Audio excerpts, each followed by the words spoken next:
systematically analyzing the variety of mental states that we experience initially struck me as being a bit dry. I gradually became carried away by the force of his logic and reasoning. And I liked the fact that rather than classifying mental states, emotions, or desires on the basis of some externally imposed moral judgment, such as greed is a sin or hatred is evil, he categorizes emotions as positive or negative simply on the basis of whether they lead to our ultimate happiness. Resuming our conversation the next afternoon, I asked if happiness is simply a matter of cultivating more positive mental states like kindness and so on. Why are so many people unhappy?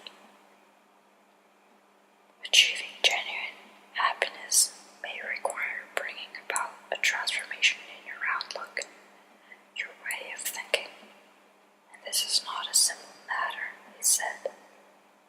It requires the application of so many different factors from different directions. You shouldn't have the notion, for instance, that there's just one key, a secret, and if you can get that right, then everything will be okay. It is similar to taking proper care of the physical body. You need a variety of vitamins and nutrients, not just one or two. In the same way, in order to achieve happiness, you need a variety of approaches and methods to deal with and overcome the varied and complex negative mental states. And if you are seeking to overcome certain negative ways of thinking, it is not possible to accomplish that simply by adopting a particular thought or practicing a technique once or twice. Changes take time. Even physical changes take time. For instance, if you're moving from one climate to another, the body needs time to adapt to the new environment. And in the same way, transforming your mind takes time. There are a lot of negative mental traits, so you need to address and counteract each one of these. That isn't easy. It requires the repeated application of various techniques and taking the time to familiarize yourself with the practices. It's a process of learning. But I think that as time goes on, you can make positive changes. Every day as soon as you get up, you can develop a sincere positive motivation thinking, I will utilize this day in a more positive way. I should not waste this very day.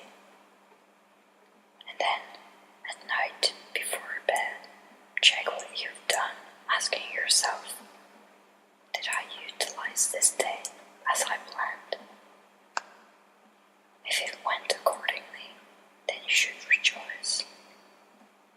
If it went wrong, then regret what you did and critique the day. So through methods such as this, you can gradually strengthen the positive aspects of the mind. Now, for example, in my own case, as a Buddhist monk, I believe in Buddhism, and through my own experience, I know that these Buddhist practices are very helpful to me. However, because of habituation, through many previous lifetimes, certain things may arise, like anger or attachment. So now what I do is first learn about the positive value of the practices, then build up determination, and then try to implement them.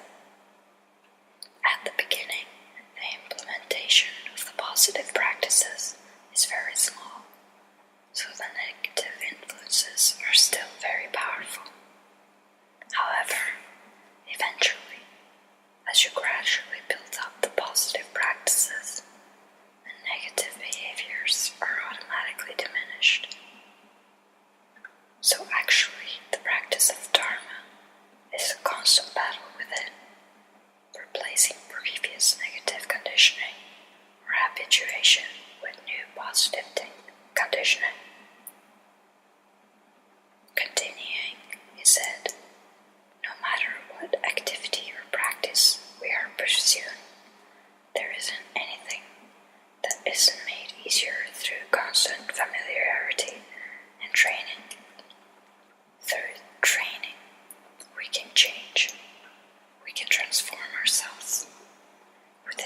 this practice, there are various methods of trying to sustain a calm mind when some disturbing event happens.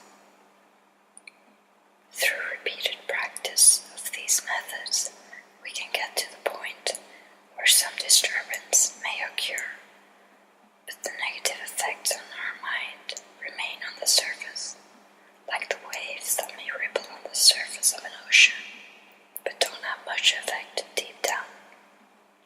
And although my own experience may be very little, I have found this to be true in my own small practice. So if I receive some tragic news, at that moment I may experience some disturbance within my mind, but it goes very quickly, or I may become irritated and develop some anger, but again it dissipates very quickly. There is no effect on the deeper mind, no hatred.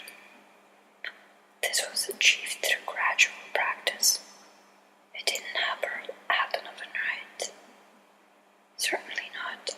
The Dalai Lama has been engaged in training his mind since he was 4 years old. The systematic training of the mind, the cultivation of happiness, the genuine inner transformation, by deliberately selecting and focusing on positive mental states and challenging negative mental states, is possible because of the very structure and function of the brain. We are born with brains that are genetically hardwired with certain instinctual behavior patterns. We are predisposed mentally, emotionally, and physically to respond to our environment in ways that enable us to survive. These basic sets of instructions are encoded in countless innate nerve cell activation patterns, specific combinations of brain cells that fire in response to any given event, experience, or thought. But the wiring in our brains is not static, not irrevocably fixed. Our brains are also adaptable. Neuroscientists have documented the fact that the brain can design new patterns, new combinations of nerve cells and neurotransmitters, chemicals that transmit messages between nerve cells in response to new input.